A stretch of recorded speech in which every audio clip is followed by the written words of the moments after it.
स्वागत है दोस्तों कहानियों की दुनिया में। आज की कहानी है सास और बहू। सामता बेड़ की ही बात है। रोज की तरह उस दिन भी शाम को शरद चंद्र अपनी बड़ी बहन के घर घूमते घामते पहुंचे। उनके मुंह से कहानी सुनने के लोभ से टीले की महिलाएं पहले ही से अनिला देवी के घर आकर जमा हुई थीं। महिलाओं में एक और जिस तरह किशोरी तरुणी थी, उसी तरह बहू सास भी थी। घर के दो एक पुरुष भी हैं जो कुछ दूर बैठे हैं। एक बहू उस दिन अचानक फरमाइश कर बैठी, आपने जो स्त्रियों के बारे में न जाने कितनी बातें बड़ी सहानुभूति के साथ लिखी हैं, लेकिन वे निरीह बहुएं बेचारी सासों द्वारा किस तरह सताई जाती हैं, इसके विषय में तो आपने कुछ भी नहीं लिखा है। इस तरह की घटनाएं तो बंगालियों के घरों में रोज ही होती रहती हैं। बहुओं पर यातना क्या इतना ही उपेक्षित विषय है? इस विषय में आपको कुछ कहना ही होगा। शरद चंद्र ने कहा, ऐसी झगड़ालू सासें मेरी निगाह में कुछ कम नहीं आई हैं, तो अच्छी बात है, आज तुम्हें झगड़ालू सास की ही कहानी सुनाऊं। कहने की आवश्यकता नहीं। इस बात को सुनकर सासें प्रसन्न नहीं हुई, मुंह लटकाए बैठी रहीं। अनूढ़ा और बहुओं का दल बड़े आग्रह के साथ जरा सामने खिसक कर आ बैठा। शरद चंद्र ने कहा, एक सच्ची घटना ही सुनाऊं। यह मेरी अपनी आंखों देखी घटना है। उन दिनों मैं शिवपुर में रहा करता था। मेरे आंगन के एक और ऊंची दीवार है। उस दीवार के उस पार मेरे एक पड़ोसी के घर में ऐसी ही एक सास थी। सुबह कहो शाम कहो हमेशा अरे पूत खाने वाले की बेटी, अरे सत्यानाशी की बेटी वगैरह अनगिनत संबोधन उस घर से सुनाई पड़ते थे। अचरज की बात यह है कि सास की इतनी सुनता था, लेकिन बहू की आवाज़ कभी नहीं सुनता था।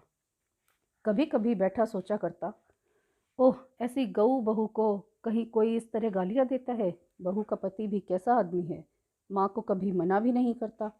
फिर सोचता, ऐसी माँ क्या कभी बेटे की बात सुनेगी? बेटा कहीं कुछ कहने लगा तो उसी को 10 जली कटी सुना देगी। जो भी हो, बहू के लिए जिस तरह मेरे दिल में दया उत्पन्न होती थी, उसी तरह उसके प्रति मेरी श्रद्धा भी दिन पर दिन बढ़ती जा रही थी। लगता था आजकल शायद ऐसी लक्ष्मी बहू लाख में एक भी नहीं मिलती होगी। अनर्गल गालियां सहती जा रही है, मुंह से चू तक नहीं करती, गृहस्थी का अपना काम भी करती जा रही है। यहाँ तक उस कर्कशा सास को भी रांध रांध कर खिला रही है, उसकी सेवा टहल कर रही है। ऐसी बहू को देखने से भी पुण्य होता है। शरद चंद्र जब इस गऊ प्रताड़िता की कहानी सुना रहे थे, उस समय मजलिस की सासों और बहुओं के मुंह का भाव देखते ही बनता था। सासों के मुंह जिस तरह विषादमय थे, बहुओं के मुंह उसी तरह तीक्ष्ण हास्य से उज्जवल थे। एक दल दूसरे दल का मुंह भी नहीं देख रहा था। शरद चंद्र ने अपनी कहानी जारी रखी।